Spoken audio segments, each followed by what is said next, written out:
Très bien, on va démarrer. Bonjour à tous et à toutes. Donc, merci de vous être connectés ce matin pour suivre ce webinaire. Donc, je suis Franck Martineau. Je représente aujourd'hui Capsule Technologies.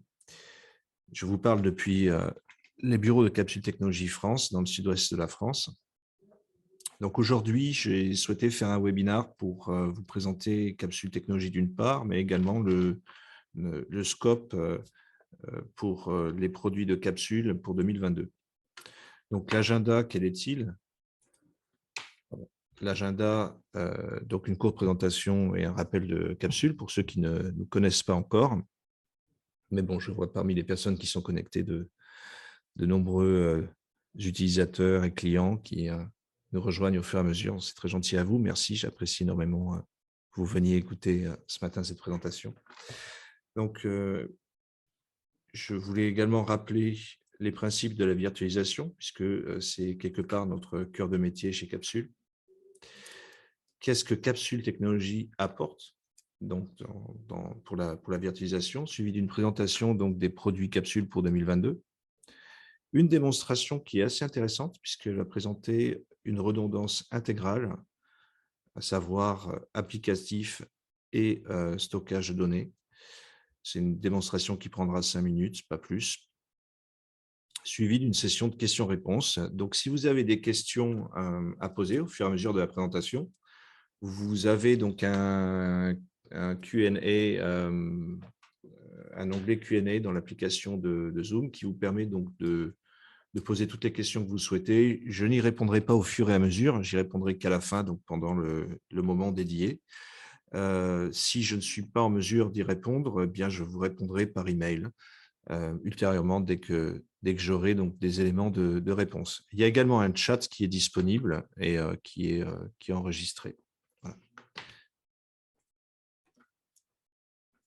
Donc, Capsule Technologies, on fait une chose et on essaie de le faire bien. On propose une solution de virtualisation pour les applications de vidéosurveillance ou plus généralement pour les infrastructures de sûreté. Donc, tous les sous-systèmes sont concernés par cette technologie, que ce soit le VMS, les enregistreurs, les contrôles d'accès, les systèmes de reconnaissance de plaques minéralogiques, les systèmes d'intelligence artificielle, etc. Donc, on fait ça depuis 2014 et on ne fait rien d'autre. Donc, du même coup, on a une expérience qui est assez, bon, je dirais pas ancienne, mais on a une bonne maturité depuis 2014. Ouverture de bureaux en Afrique du Sud. Environnement, je dirais, idéal pour développer une technologie orientée sécurité, dans le sens où il y a énormément de sites avec des implémentations assez intéressantes. On compte beaucoup de sites à plus de 200 caméras. Ouverture de bureaux en France, donc dans le sud-ouest. Je vous parle depuis ces bureaux aujourd'hui, depuis fin 2019, avec une croissance assez intéressante depuis 2019 et je vous en remercie. Plus de 300 systèmes déployés au total. Petit à petit, Capsule s'affirme en tant que solution, on va dire, le VMware de la vidéosurveillance. Et ça, c'est très appréciable. Géographiquement, donc, comme je disais, du fait que l'on ait des bureaux en Afrique du Sud et en France, donc la maturité en Afrique est un peu plus, se reflète au travers de nombreux déploiements dans l'Afrique australe notamment, donc l'Afrique subsaharienne. Depuis la France, on rayonne un petit peu partout en Europe, avec un début timide au Portugal et aussi également sur le Moyen-Orient, avec un site assez important en Arabie Saoudite. En termes de verticaux, vous allez nous trouver un petit peu partout, donc au travers de ces géographies-là, dans l'industrie du minier, dans l'industrie du pétrole, dans la grande distribution, les banques, la logistique, les défenses nationales, Smart City, le tourisme, l'hôtellerie et pour finir, tout ce qui est éducation, c'est-à-dire les lycées, les collèges, les universités. Donc, on est vraiment présent sur tous les verticaux, sur des sites donc de taille moyenne à taille très importante. Donc, taille moyenne, c'est entre 0 et 50 caméras, jusqu'à plus de 800, 1000 caméras sur certains sites. Donc, Capsule, c'est une solution de virtualisation pour la sûreté qui va fonctionner donc avec différents partenaires techniques. Donc, là, on n'a pas mis des logos sur une slide pour faire joli. En fait, ce sont tous les éditeurs de logiciels avec qui nous, on travaille et avec qui on a des sites qui sont déployés, supportés. Donc, ce sont vraiment des partenaires solides. Donc, en France, on a une très, très forte connexion avec Milestone. Ça ne nous empêche pas de travailler avec d'autres, hein. Mais cette connexion est vraiment très, très forte avec Milestone, dans le sens où on a pratiquement 99% de nos sites en France qui sont déployés avec Milestone. Sur l'Afrique, c'est un peu plus varié. On retrouve de l'Axonsoft, de l'Exactvision, du Genetec, pas beaucoup de Bosch. Beaucoup de Bosch. Moyen-Orient, il y a une forte demande sur du Bosch. Donc ça, c'est pour les VMS. Sur la partie donc sous-système, donc les sous-systèmes, c'est pas péjoratif, hein, ce sont donc finalement les logiciels qui vont accompagner les VMS dans différents domaines. Donc, on va retrouver NetApp, par exemple, pour le contrôle d'accès, ASIC, qui est un partenaire très fort pour tout ce qui est analytique, Castel, contrôle d'accès, voix sur IP, Command, voix sur IP également, Impro Technology, qui fait de la voix sur IP, VIR également, qui fait pas mal d'analytique. Et j'ai rajouté un logo. Pourquoi? Parce que très récemment, on a commencé à travailler en collaboration avec Milestone, encore eux, sur leur nouveau module qui s'appelle Rapid Review, qui n'est ni plus ni moins que la partie review de Briefcam, qui maintenant fait partie donc, du catalogue de Milestone. Donc, on a une offre, je dirais, assez intéressante et notre technologie permet à Rapid Review de fonctionner mieux. On va voir pourquoi après, à partir de ma présentation. Donc, un petit rappel sur la virtualisation, qu'est-ce que c'est? Donc, quand on veut expliquer la virtualisation, en fait, on part de l'inverse. Donc, comment est-ce qu'on va construire traditionnellement une solution de sûreté? Donc, on va, donc, comme je le mentionne, avoir différents subsystèmes. Donc, traditionnellement, une application égale un système d'exploitation égale un serveur. Donc, on va avoir notre VMS NVR qui va fonctionner sur un serveur dédié, donc qui au passage va avoir du stockage. D'accord, donc quelques disques durs protégés en RAID 5 ou RAID 6. On va avoir notre contrôle d'accès qui va également être hébergé sur un serveur avec son système d'exploitation. On va avoir le système de reconnaissance de plaques minéralogiques qui également va être hébergé sur un serveur séparé. Donc là, on peut avoir aussi des besoins CPU différents selon les applicatifs, des besoins mémoire différents, donc des serveurs qui vont être dimensionnés différemment. Quand on veut faire de l'analytique ou ce qu'on appelle de l'intelligence artificielle, c'est un serveur dédié également, traditionnellement, avec une carte graphique appelée GPU qui permet d'accélérer les traitements. Finalement, la voix sur IP, on la retrouve aussi dans les infrastructures de sûreté, enfin de plus en plus. C'est pour ça que j'ai mentionné Command, Castel précédemment. Ça va être également un serveur dédié. Et comme on va avoir énormément de logins à gérer sur cette infrastructure, puisque tout le monde va être sur le même réseau, bien souvent, il va nous falloir un contrôleur de domaine, bien souvent, hébergé sur un serveur Windows, avec son propre operating system et son propre serveur.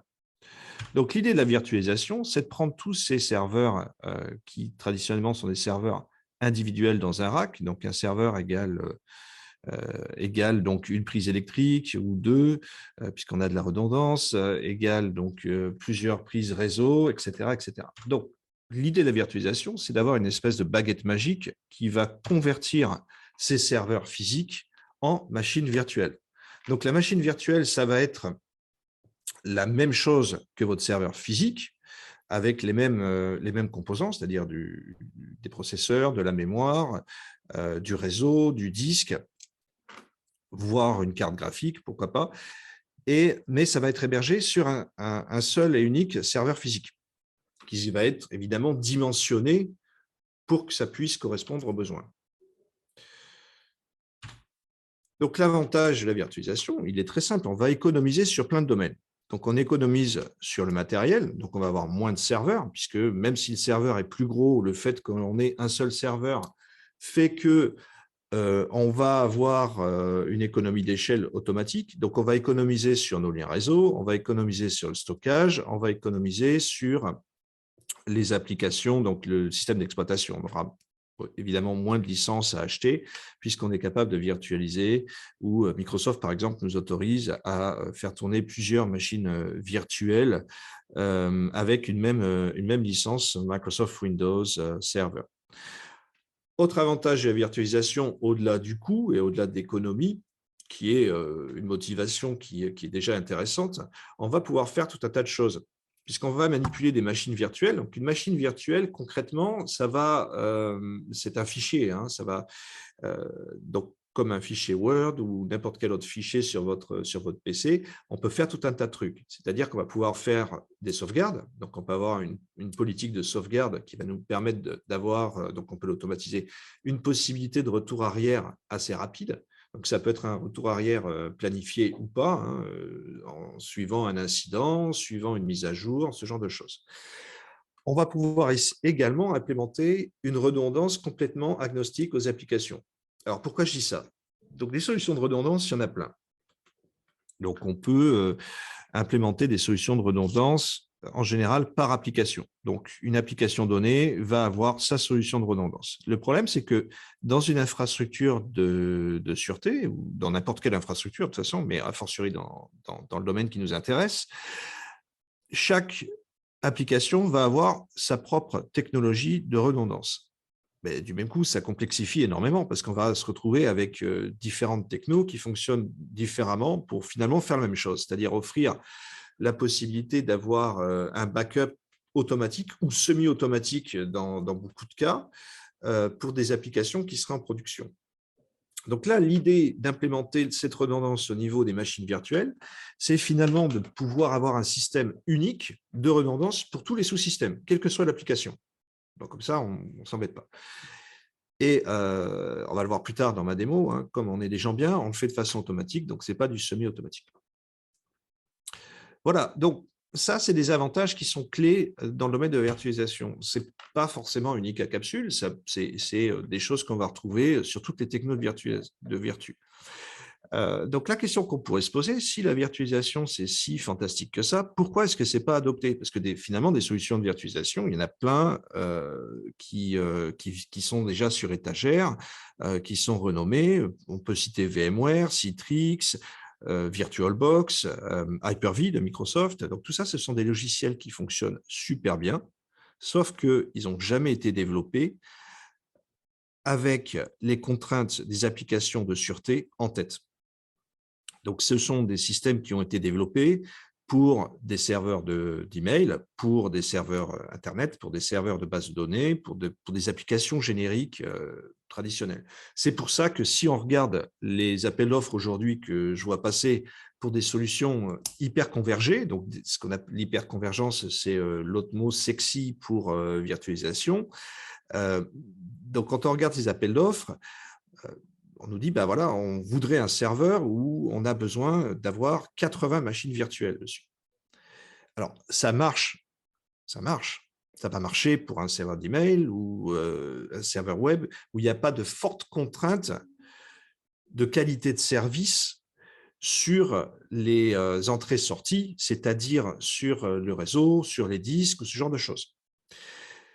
La problématique de la vidéosurveillance, c'est qu'on va avoir des contraintes très fortes où on a chaque caméra qui est un écrivain. Ces caméras vont écrire simultanément sur le même stockage, donc qui est hébergé par un serveur, et on va avoir d'autres sous-systèmes en parallèle, donc mon contrôle d'accès, où je vais avoir tout un tas de lecteurs de badge, où à 8 heures du matin, tout le monde va badger en même temps, donc il y a une contrainte de réactivité et de qualité de service derrière.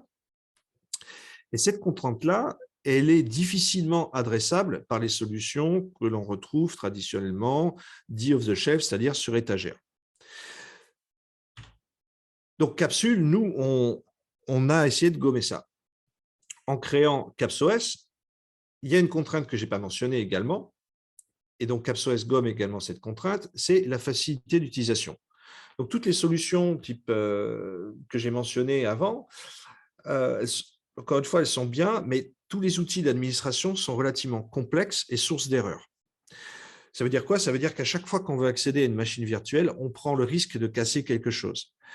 Or, on sait tous que dans des infrastructures de sûreté, on n'a pas sur site des gens qui sont des spécialistes de l'informatique. On a des gens qui sont capables de suivre des procédures, mais plus une procédure est simple, mieux c'est et moins c'est source d'erreur. Donc, en gros, plus l'outil est simple à utiliser, moins on peut faire de bêtises. Et ça, c'est important. Donc, toutes les solutions de virtualisation que moi j'ai vues, je les ai testées une par une personnellement, elles sont compliquées. C'est-à-dire qu'il faut quand même avoir un certain degré de connaissance en informatique et pas un vernis technique. Il faut quand même avoir ce degré de connaissance-là pour être capable de le mettre en œuvre et voire même d'opérer. Donc, c'est pour ça, c'est pour toutes ces raisons-là, pardon, finalement, il n'y a pas une adoption massive de l'hyperconvergence ou de la virtualisation au sein des infrastructures de sûreté. Donc, nous, on a essayé de gommer ça en partant de l'inverse, c'est-à-dire en se disant, bon, comment est-ce qu'on peut optimiser une infrastructure de sûreté et comment est-ce qu'on pourrait développer une solution de virtualisation pour la sûreté. Donc, en partant de chaque contrainte. Donc, ces contraintes-là, elles sont évidemment la performance, donc la qualité de service qui est indispensable pour les différentes composantes, la facilité d'utilisation et la résilience. Voilà, donc la résilience, c'est l'implémentation de la redondance, des snapshots, etc. Donc, cette technologie qu'on a créée, on l'appelle CapsOS. C'est un système d'exploitation, c'est basé sur du Linux, et on a créé donc un middleware. Un middleware, c'est un logiciel qui va nous permettre, qui va gérer entre le système d'exploitation et la couche applicative. Donc, ce middleware-là, associé à un hardware que l'on a sélectionné, donc du matériel, des serveurs, des vrais serveurs, hein, pas des PC, dans un rack, des vrais serveurs, des serveurs que l'on a sélectionnés pour obtenir le niveau de performance que l'on souhaitait. C'est-à-dire que quand on s'engage sur un niveau de performance, on l'a testé sur un CPU d'une certaine catégorie, d'une certaine classe, avec une certaine quantité de mémoire et un certain nombre limité de machines virtuelles pour que l'on puisse obtenir et garantir ce niveau de performance. Donc, l'association de CapsOS et de ces serveurs sélectionnés, encore une fois, ça nous donne une appliance. Donc, une appliance, c'est ni plus ni moins qu'un système dédié, et donc à opposer à un serveur générique. Hein, ça va être un serveur dédié pour une certaine application. Et donc, cette application-là, encore une fois, ce sont nos sous-systèmes de vidéosurveillance. Donc, sans être trop technique, hein, ce n'est pas l'idée de cette présentation, mais pourquoi est-ce que nous, on fait mieux? Parce que moi, souvent, j'assiste à des webinars qui sont très frustrants parce que j'aime bien comprendre les choses. Et quand on m'explique que, bah oui, nous, on fait des serveurs qui sont optimisés pour la vidéosurveillance et ça fonctionne mieux avec notre système et ça fonctionne moins bien avec les autres, patati patata, finalement, il n'y a jamais l'explication de pourquoi. Donc, j'aimerais en une slide, sans lire la slide hein, spécifiquement, mais en une slide et donc en quelques minutes, vous dire pourquoi, eh bien, on a un système qui va mieux fonctionner avec CapsOS versus les autres. La première chose, c'est que c'est facile à mettre en place. Donc, pour ceux qui ont déjà essayé une solution capsule, c'est facile à utiliser. On est également capable de fournir un système complètement préinstallé. Donc, si vous êtes capable de nous donner vos prérequis en termes d'application, la version de l'application que vous souhaitez, les adresses IP, les licences, etc. En usine, on sait préparer une machine virtuelle, des machines virtuelles qui vont correspondre exactement à votre besoin. Donc, en gros, l'idée, c'est de vous proposer un service, c'est un service qui est intégré en fait avec le serveur. On ne va pas vous facturer pour ce service-là, puisque ça fait partie donc pour nous de l'intégration de l'appliance capsule.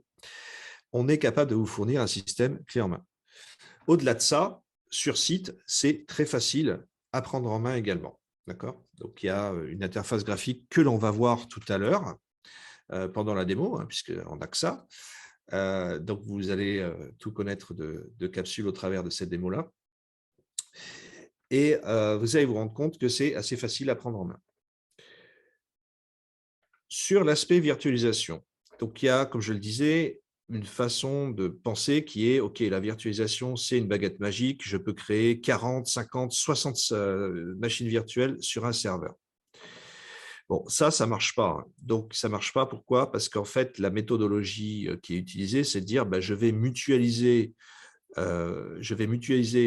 mon microprocesseur, ma mémoire, et cetera, sur plusieurs machines virtuelles. De ce fait-là, ça va fonctionner. Non. En fait, nous, l'idée pour garantir cette qualité de service dont on a absolument besoin, ne serait-ce que sur la partie enregistrement, mais aussi sur les autres sous-systèmes, hein, sur le système de voix sur IP, de contrôle d'accès, d'analytique, on a besoin de performance au moment où où on sollicite le système. D'accord?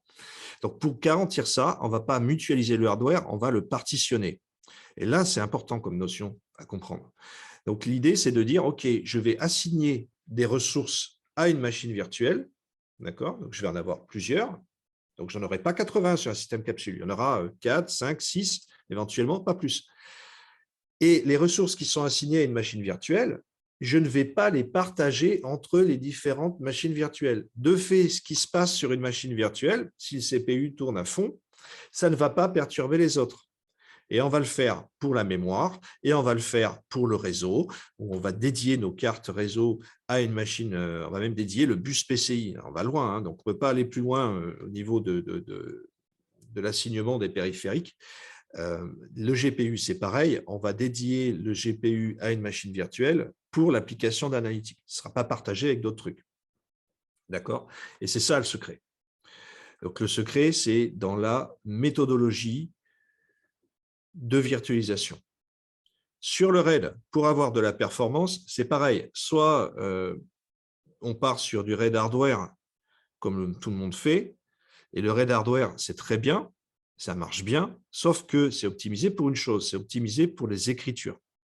Alors, pas mal de gens qui vont dire: on s'en fiche, dans la vidéosurveillance, on fait de l'écriture. On fait que ça. On va avoir 100, 200, 300 caméras, on écrit sur une seule carte RAID et on fait que de l'écriture. Oui, c'est vrai, sauf que de temps en temps, on fait de la lecture. Alors, quand est-ce qu'on fait de la lecture? On fait de la lecture quand il y a un incident sur site. D'accord? Donc, en général, on cherche dans la ligne de temps, sur le poste client, on clique, on regarde ce qui se passe, on reclique ailleurs, et il faut que ça aille vite, parce que l'incident vient de se produire. D'accord? Donc, on n'a pas le temps d'attendre.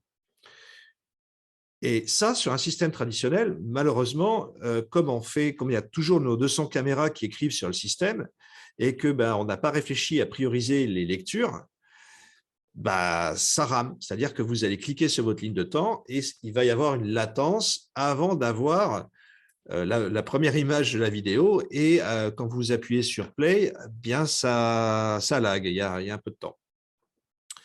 Donc, pour éviter ça, nous, on a redéveloppé en fait notre couche RAID, donc c'est au niveau de la couche SCSI, où on va prioriser les lectures. C'est-à-dire que vous cliquez un instant T sur votre ligne de temps et ça va arriver immédiatement.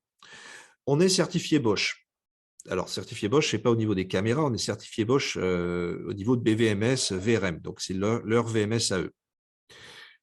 Une des contraintes de la certification de Bosch, c'était de dire: OK, vous pouvez proposer un système avec autant de caméras que vous voulez en enregistrement. Donc, vous allez prouver qu'il n'y a pas de perte d'enregistrement d'une part, mais on vous demande une chose. On vous demande de prouver que quand on clique n'importe où sur une ligne de temps pour une caméra donnée, et de préférence sur 7 jours en arrière, ça prend moins d'une seconde pour pouvoir démarrer le playback. Voilà. Et c'est très dur comme benchmark. Et donc, nous, on a passé cette certification. Ça nous a poussé à optimiser notre système pour de la lecture. D'accord? Donc, encore une fois, c'est vraiment pensé et testé pour de la vidéosurveillance. Côté redondance, donc j'aime bien le mot résilience. Pour offrir de la résilience, on fait également des snapshots de façon régulière, mais on a un système de redondance complet, y compris sur le stockage, qui est complètement automatisé. D'accord? Donc, on va en parler dans quelques instants. Une fois que j'aurai terminé la présentation, de nos blocs de base pour 2022. Donc, je vois que nous avons un certain nombre de nos clients qui sont connectés. Donc, sur les blocs de base qui sont connus, vous reconnaîtrez le CapsFire. En nouveauté, nous avons le CapSpark qui, lui, va adresser, on va dire, des sites de petite taille, entre 0 et 50 caméras HD. Sur les sites de 50 à 200 caméras, on repositionne le CapSize. Donc, le CapSize, c'était une machine qu'on avait il y a quelques années, qui est basée sur 8 disques durs, qui est vraiment le bloc de base idéal, et on l'avait sorti du catalogue au profit du CapsFire. Donc, on a décidé de grader le CapsFire avec un processeur plus puissant et de ramener le CapsIce au catalogue. C'est une machine qui marche très, très bien. Donc, 8 disques durs, RAID 5 ou RAID 6, jusqu'à 6 machines virtuelles. Alors, le nombre de machines virtuelles qui est spécifié sur cette slide, il n'est pas exhaustif ou limitatif. D'accord? Il est conseillé. C'est par rapport en fait aux architectures qu'on a l'habitude de faire. Donc, 4 machines virtuelles sur le Spark, 8 sur le Ice, 6 sur le Ice et 8 sur le Fire. Capacité de stockage, elle va varier également en fonction du nombre de slots disponibles. D'accord? Pour chaque système, on est capable de les redonder. Et alors, il y a un truc qui est quand même assez intéressant, je vais le mentionner tout à l'heure, c'est que si vous voulez faire de la redondance, vous n'êtes pas obligé de redonder toutes les VM.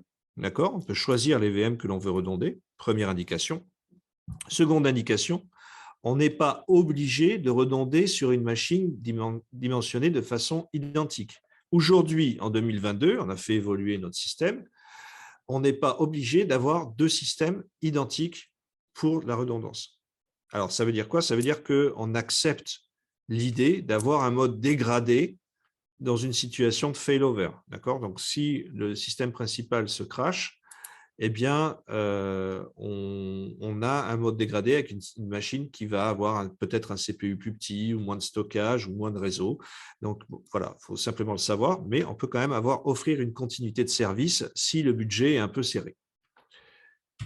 La seconde partie sur nos produits, et ça va être notre grosse nouveauté pour ce début 2022. Donc, on a travaillé avec Milestone, notamment sur les contraintes de Xprotect Rapid Review. Alors, quand je dis contraintes, c'est que Rapid Review, c'est une solution logicielle, mais qui a besoin de matériel pour fonctionner correctement. Ce matériel, quel est-il? C'est un CPU véloce, le plus rapide possible, et une carte GPU. Donc, la carte GPU, pour ceux qui ne connaissent pas, c'est une carte graphique, comme ce que vous avez dans votre PC, qui va accélérer les temps de calcul. Donc, NVIDIA, aujourd'hui, a su se positionner sur le marché de l'intelligence artificielle, et la plupart des solutions logicielles d'intelligence artificielle vont tirer parti de ces cartes GPU NVIDIA. Donc, on est parti des specs proposés par Milestone pour Rapid Review, pour des sites de petite taille, c'est-à-dire jusqu'à 20 caméras, et après des sites qui iraient jusqu'à 50 caméras. Et on a proposé donc le CapsIPod, qui se décline en 2 versions, une i5 et une i9. Donc, le Core i5, donc le Gen 12, hein, c'est la dernière génération, ce n'est pas une vieille génération. Okay, donc, ceux-là, ils pédalent, c'est pour ça qu'on a mis les passmarks derrière. Ils vont très, très vite. Et 2 cartes NVIDIA au choix, soit une P2200, soit une RTX 4000. D'accord? Donc, en fonction des besoins. Donc là, on travaille main dans la main avec les pre-sales Milestone. Donc, les avant-ventes, les ingénieurs avant-vente savent vous conseiller quelle carte graphique il faudra, etc. Donc, le CapsIPod, pourquoi est-ce qu'il est intéressant? Alors, il est intéressant parce que vous pouvez soit l'utiliser sans virtualisation quelconque, donc en machine d'intelligence artificielle pure avec votre Windows natif dessus, parce qu'aujourd'hui, c'est difficile de trouver chez les constructeurs classiques des machines avec des Core i5 ou i9 et une carte graphique puissante en format rackable. Voilà. Ça va être des workstations. Donc, un workstation, c'est un PC glorifié dans un format tour. Et bon, parfois, ça fait un peu... c'est dommage d'avoir une machine en tour à côté d'un rack et d'un enregistreur qui serait éventuellement en rack. Donc, voilà. Donc, on peut faire comme ça. Ou alors, on peut donc utiliser CapsOS et donc couper en deux le CapsIPod et avoir une machine virtuelle pour le VMS, donc là, en l'occurrence, Milestone X-Protect, et une autre machine virtuelle qui va bénéficier de la carte GPU, d'accord, pour Rapid Review. Alors, le bénéfice, il est le suivant. Alors, non seulement on économise une machine, donc il y a une économie financière qui est bien, mais on économise aussi en infrastructure réseau. Pourquoi je dis ça? Rapid Review, comme son nom l'indique, il fait du review. Donc, il a besoin d'aller lire les enregistrements a posteriori pour pouvoir faire une analyse de cas. D'accord? Donc, cette récupération d'enregistrement, il se fait au travers du réseau.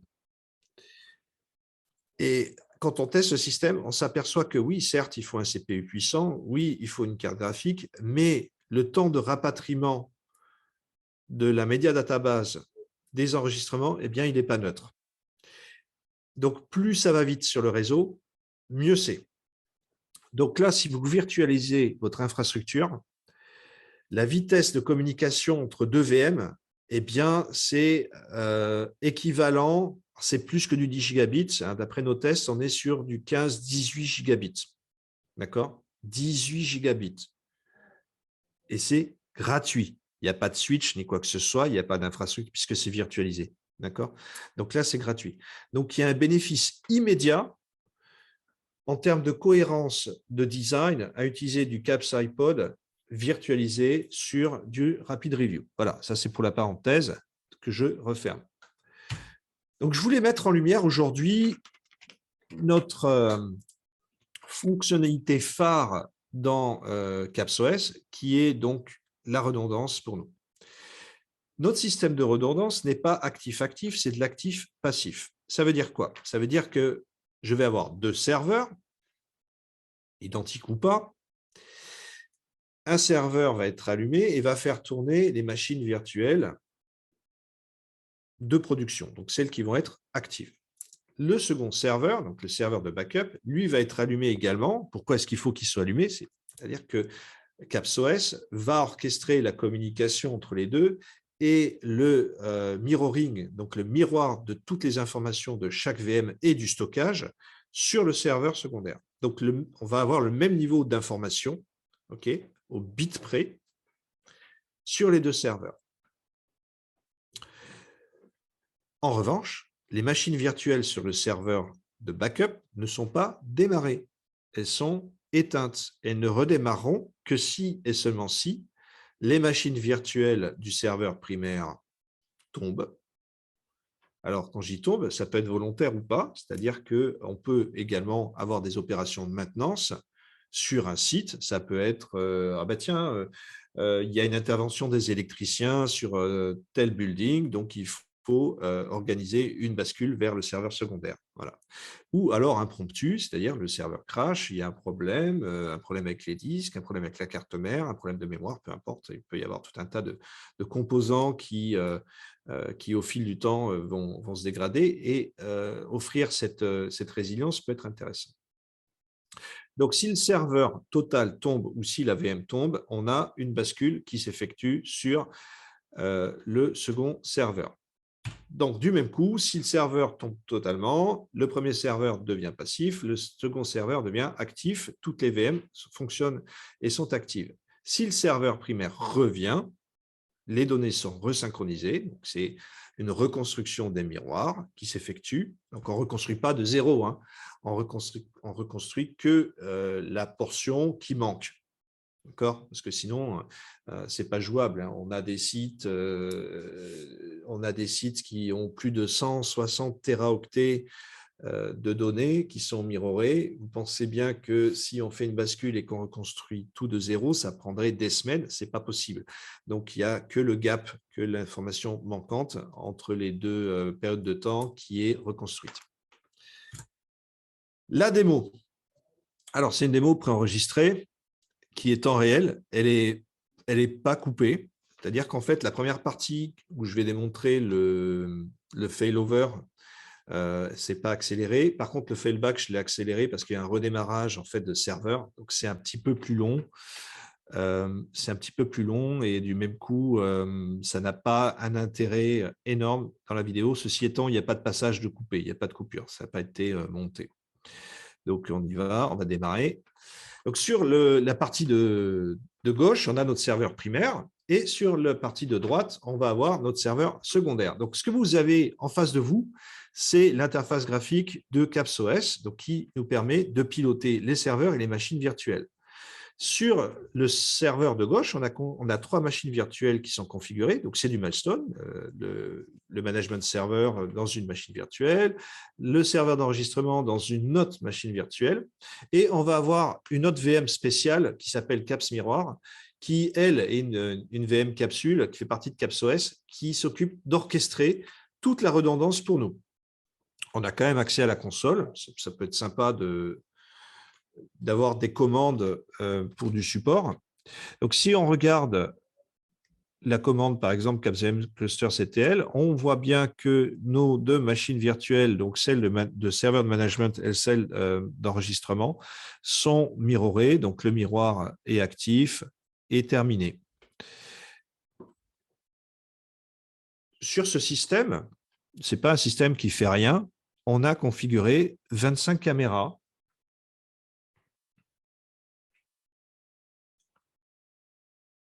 Donc, ces 25 caméras, bon, elles sont simulées, hein, c'est du stable FPS, donc c'est l'outil de simulation que Milestone nous donne pour faire nos tests. C'est 25 caméras Full HD quand même qui enregistrent, puisque sur ce système-là, on va mirrorer également le stockage. Ça veut dire quoi? Ça veut dire que si vous faites un failover, vous pouvez toujours accéder aux enregistrements précédents. Et ça fonctionne sur toutes les versions du logiciel. Donc là, ce que vous voyez à l'écran, c'est l'interface IPMI. Alors, c'est quoi l'IPMI? C'est sur les serveurs Supermicro, donc c'est la base que nous on utilise chez Capsule. C'est l'équivalent de IDRAC chez Dell ou ILO. Et ça va nous permettre en fait de simuler une coupure électrique. Donc, l'idée, en fait, dans cette démo, c'est de simuler un arrachage de câbles et de voir ce qui se passe. Est-ce que ça a bien basculé, etc. Bon, si je vous fais la démo, c'est que ça a bien marché. Mais bon, on ne sait jamais. Donc, pour corser un petit peu le tout, on va enregistrer, on va créer en fait un fichier texte et mettre un petit peu de data dedans. On va écrire une ligne, hein, tout simplement, juste pour démontrer qu'on a bien une mise à jour des données. Ah ouais, parce que sinon, on peut vous faire une démo où on démarre des machines virtuelles sur l'écran de droite. Finalement, ça ne prouve rien. Mais si on met de la donnée qu'on écrit et qu'on prouve que cette donnée est mise à jour, la démo est beaucoup plus plausible. Donc, si on va sur le serveur d'enregistrement, j'ai un E ici, donc qui se présente sur la machine virtuelle comme étant un stockage local. Donc, c'est complètement transparent pour l'administrateur ou la personne qui configure ça. Il n'y a rien de compliqué. Le miroir se fait dans les couches en dessous et de façon automatique. Allez, on y va. Donc là, power off. On enchaîne. Le serveur est déconnecté. Donc, j'ai plus d'écran, hein, puisque c'est l'interface HTML, donc l'alimentation électrique a été retirée. Qu'est-ce que je vois sur l'écran de droite? Bon, j'ai des logs qui m'indiquent que les VM sont en train de redémarrer. Donc, elles vont redémarrer en séquence. L'ordre n'est pas forcément VM1, VM2, VM3. Ça redémarre en fonction de l'ordre de détection du failure, en fait, de l'échec de connexion. Donc là, j'ai déjà le recording qui est redémarré. Donc, si on tape le bon mot de passe, vous voyez, on n'a pas coupé du tout la vidéo, on aurait pu couper ça. Donc, dans les logs, l'idée, c'est d'aller voir les logs du serveur d'enregistrement de Milestone pour voir si j'ai bien récupéré mon stockage, hein, puisque pour redémarrer correctement, il faut que le stockage soit là. Alors, cela dit, maintenant, Milestone peut redémarrer sans le stockage. Mais là, j'ai bien une réparation de ma base de données qui indique que le stockage est de retour, ce qui est bien. Sur le serveur de management, qui vient lui aussi de redémarrer. Donc, le redémarrage GVM est assez rapide, hein, comme vous pouvez le constater. Donc, on a, au passage, le fichier de texte qui a été enregistré sur le bureau, il est là. On va voir, voilà, il contient la ligne qu'on a écrite. Donc, tout à l'heure, pour la manipulation de failback, donc le failback, c'est l'opération inverse, c'est-à-dire retour en condition opérationnelle. On va écrire une ligne pour vérifier que la donnée se remet bien mise à jour de l'autre côté.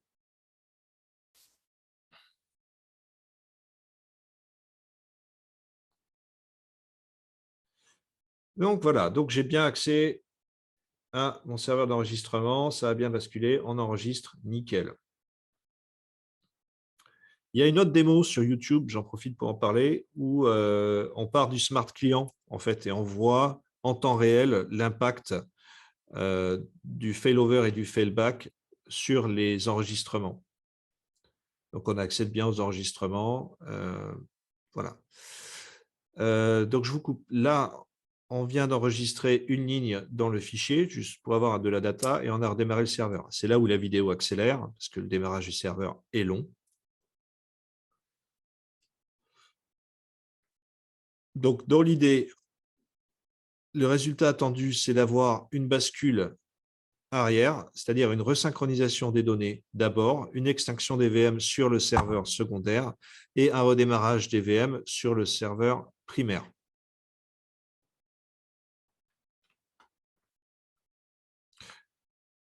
Donc là, mon management serveur a déjà, lui, a redémarré en premier. Le serveur d'enregistrement n'a pas encore basculé. Ma data dans mon fichier texte est bien là. Donc, les datas sont bien synchronisées au moment de la bascule, il n'y a pas de souci. Et j'accède donc au recorder qui est actif, qui vient juste de basculer maintenant. Donc, si je fais un refresh, il n'y a personne. C'est normal, puisqu'on démarre de ce côté-là. Ça va prendre quelques instants. Et si je refais mon refresh, tout va bien. Le serveur d'enregistrement est là. La base se reconstruit, c'est normal. Voilà, nickel. Alors, vous aurez remarqué qu'il n'y a pas eu de geste technique. D'accord? Aucun geste technique. Il n'y a pas à appuyer sur un bouton pour faire une bascule avant ou arrière. Le système est complètement, alors les anglo-saxons vont dire self-healing, c'est-à-dire qu'il est capable de se soigner tout seul. Donc, dans l'idée, c'est d'avoir une automatisation la plus poussée possible sur ces opérations de bascule qui sont d'ordinaire assez contraignantes. Voilà. Donc, si vous souhaitez, nous, on a un lab ici. On peut faire des démos à la demande, hein. C'est-à-dire que vos équipes techniques peuvent se connecter ici et tester le système. Alors, avant de passer aux questions-réponses, je vous propose d'adresser 2 points. Le premier point, c'est un point qui revient très souvent, c'est est-ce qu'il est possible d'installer CapsOS ou d'acheter CapsOS et de l'installer sur des serveurs tiers? Alors, serveur tiers, ça peut être du Dell, du HP, du Lenovo, parce qu'en général, vos clients ont déjà des contrats avec ces constructeurs-là et souhaitent commander directement chez eux. Donc, on peut installer CapsOS sur n'importe quelle machine qui supporte de la virtualisation, que ce soit de l'Intel ou de l'AMD. Il faut simplement que ce soit du x86 64 bits et ça fonctionnera. L'idéal, c'est de nous demander les préconisations techniques et valider avec nous si le serveur fonctionnera ou pas avec CapsOS. Ça devrait fonctionner, mais devrait, parfois, ce n'est pas suffisant. Il vaut mieux avoir une validation par nous. Donc, dans ce cas-là, vous nous envoyez un email et on vous validera la configuration. On vous dira ce qu'il faut acheter. Le coût de la licence, il est unique. Ça veut dire quoi? Ça veut dire que quand vous achetez CapsOS, c'est valide pour un serveur et vous avez accès à toutes les fonctionnalités. C'est-à-dire qu'il n'y a pas de limite du nombre de VM que vous pouvez créer. Il n'y a pas de fonctionnalités qui sont éteintes ou désactivées. C'est-à-dire que vous pouvez faire de la redondance, vous pouvez faire des snapshots, vous pouvez faire ce que vous voulez. Tout est là. Okay.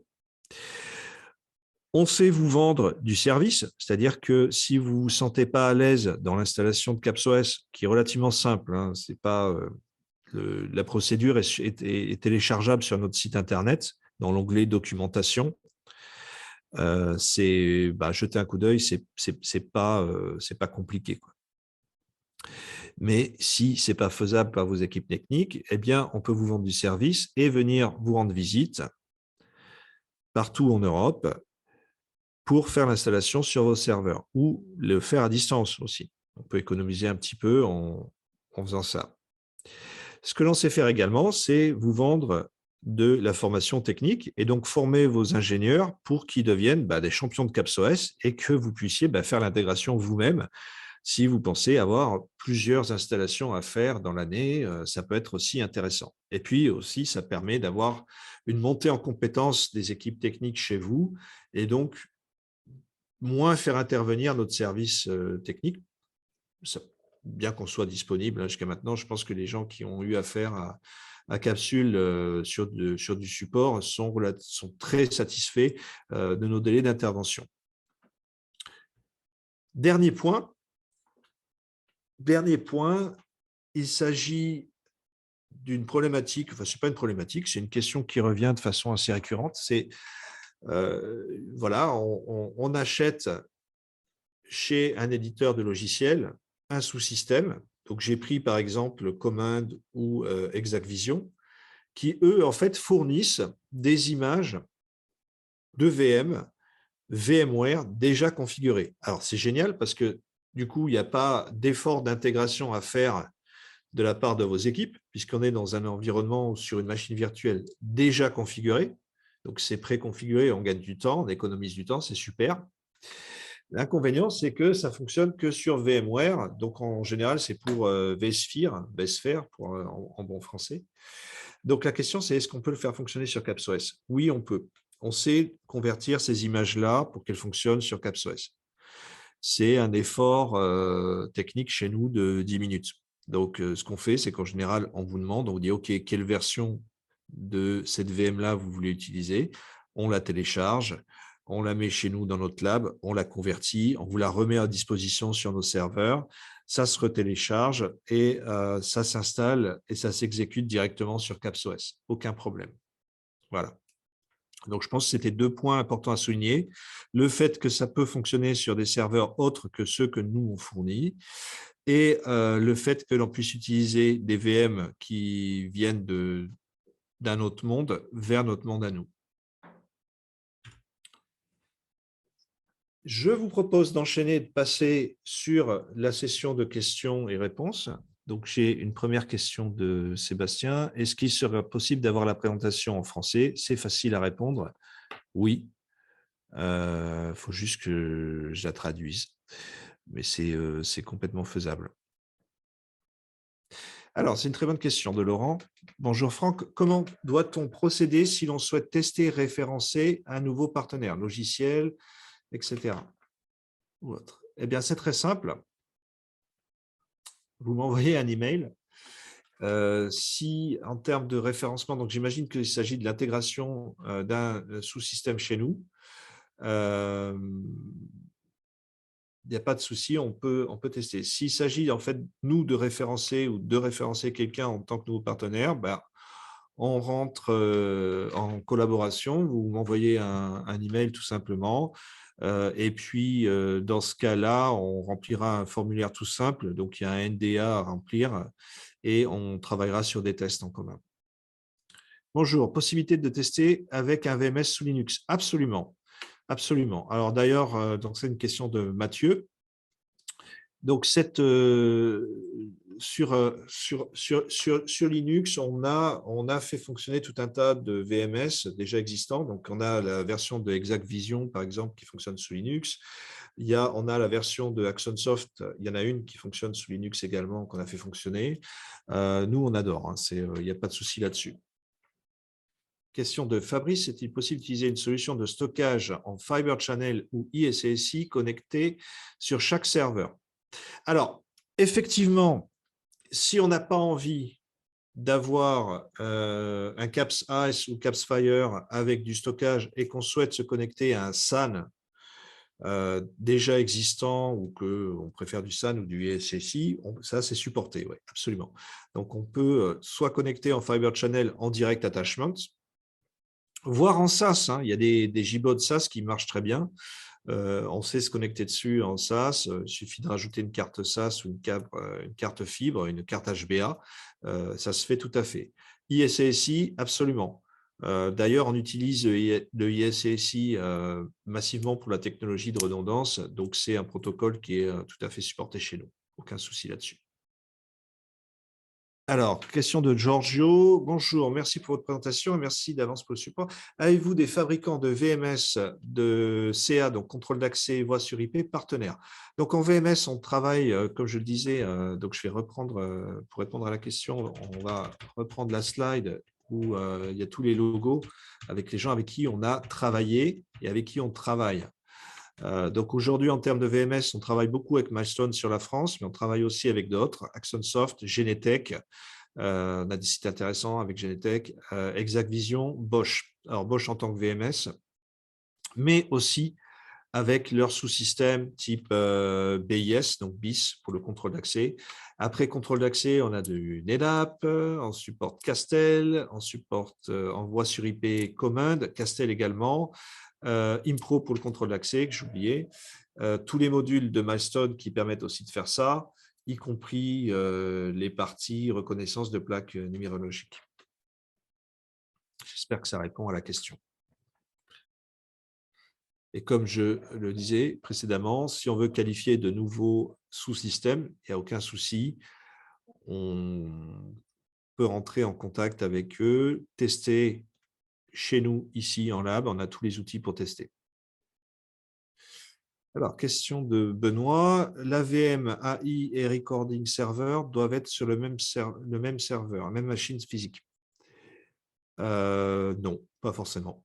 Donc, ça peut, donc, comme je l'ai expliqué, au choix, on peut avoir donc une machine d'intelligence artificielle sur un serveur séparé avec son GPU, etc. Ou alors, on peut virtualiser et avoir sur le même serveur, ou alors avoir deux VM séparés. Le seul truc, le bénéfice d'avoir les deux VM sur le même serveur physique, c'est qu'on a ce lien réseau rapide, virtuel, entre les deux, qui nous autorise en fait à récupérer les données plus rapidement depuis le serveur d'enregistrement. Mais il n'y a pas d'obligation. Ça peut être sur des serveurs séparés. C'est une question d'architecture. Mais je trouve ridicule si on a une infra avec 20 caméras et qu'on souhaite avoir de l'intelligence artificielle, ça ne fait pas de sens de partir sur un réseau 10 gigas physique. Enfin, ça rajoute du coût pour pas grand-chose, alors qu'on peut avoir une solution qui mutualise tout au sein de VM, quoi. Enfin bon, après, c'est question de budget, de choix technique. On peut faire ce qu'on veut.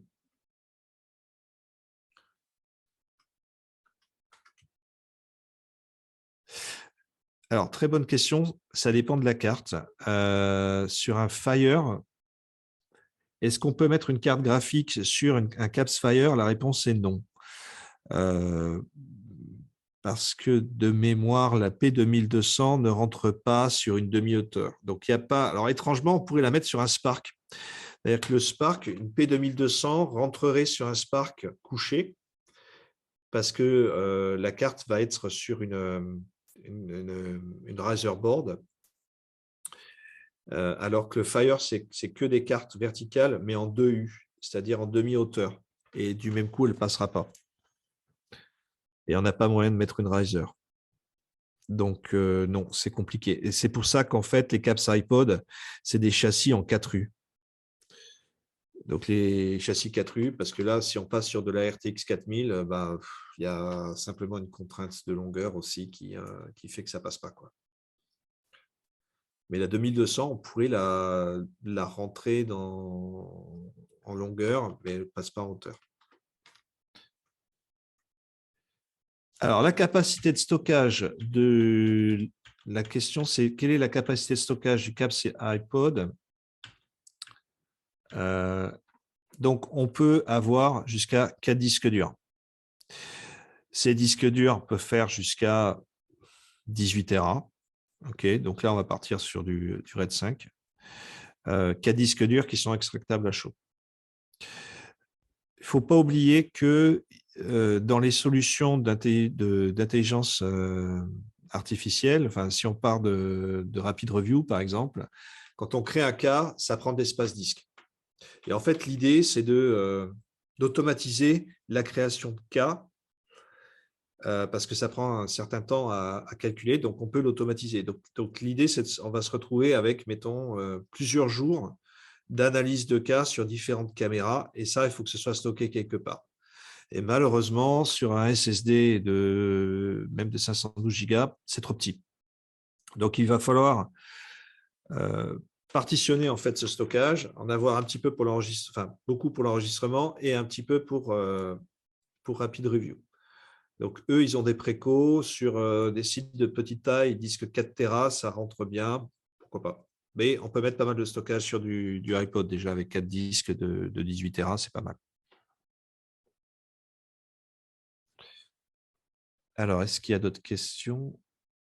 Oui, j'en ai raté une. Quelle est la préco réseau entre deux machines physiques pour une bonne réplication? Excellente question. Alors, 10 gigas, du 10 gigas, du 10 gigas. Alors, on a une part number chez nous qui en fait est un kit que vous rajoutez dans le Caps Fire, dans le Caps Spark ou dans le Caps Ice, ou même dans le Caps iPod d'ailleurs. Donc, ce kit, c'est quoi? C'est 2 cartes réseau, soit en cuivre, soit en fibre, 2 cartes réseau 10 gigabits, dont on sait qu'elles fonctionnent. Donc, soit vous faites une connexion réseau directe, ça c'est valable si les machines ne sont pas trop éloignées l'une des autres, soit il va nous falloir du 10 gigas. Pourquoi? Parce que, en fait, ce n'est pas tellement la bande passante qui est requise pour la partie enregistrement qui va nécessiter du 10 gigas. Mais ceci étant, il va y avoir des opérations de reconstruction s'il y a des bascules, et là, il faut un peu de performance. Donc, du coup, la seule méthodologie, c'est de partir là-dessus. C'est de partir sur le 10 gigas entre les deux. Mais on a ce qu'il faut au catalogue. Et ce n'est pas très, très cher. En fait, le coût, il se situe plus au niveau du switch, si on faut un. Alors, est-ce qu'il y a d'autres questions?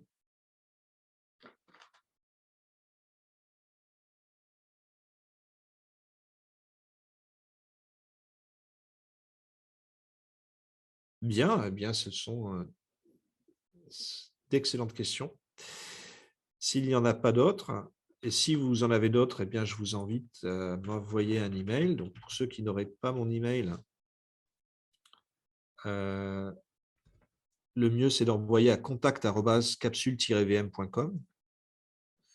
Ah, une dernière question sur la reconstruction. Va-t-il y avoir un retour sur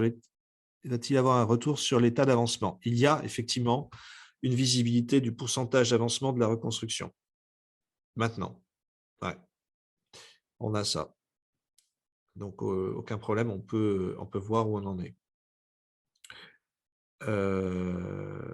Donc voilà, donc je disais, si vous avez d'autres questions, je vais clôturer la session maintenant. Vous pouvez me contacter par téléphone ou par email. Le mieux étant d'envoyer donc à contact@capsule-vm.com. Il est temps maintenant pour moi de vous remercier. Je vous remercie d'avoir été si nombreux ce matin. Je vous remercie pour la qualité de vos questions, pour votre attention. Je vais faire en sorte que cette présentation soit enregistrée et donc partagée pour toutes les personnes qui n'ont pas pu se connecter ce matin. J'ai reçu un certain nombre d'emails d'excuses et c'est tout à fait compréhensible. C'est parfois difficile de planifier sa disponibilité plusieurs semaines à l'avance. Donc pour cela, je vais faire une vidéo. Enfin, cette vidéo sera sur YouTube. Donc du coup, on pourra y accéder à la demande. Eh bien, je vous remercie encore et je vous souhaite une excellente fin de semaine. Et n'hésitez pas encore une fois à nous contacter pour des tests, pour des devis, pour ce que vous voulez. À très bientôt. Au revoir.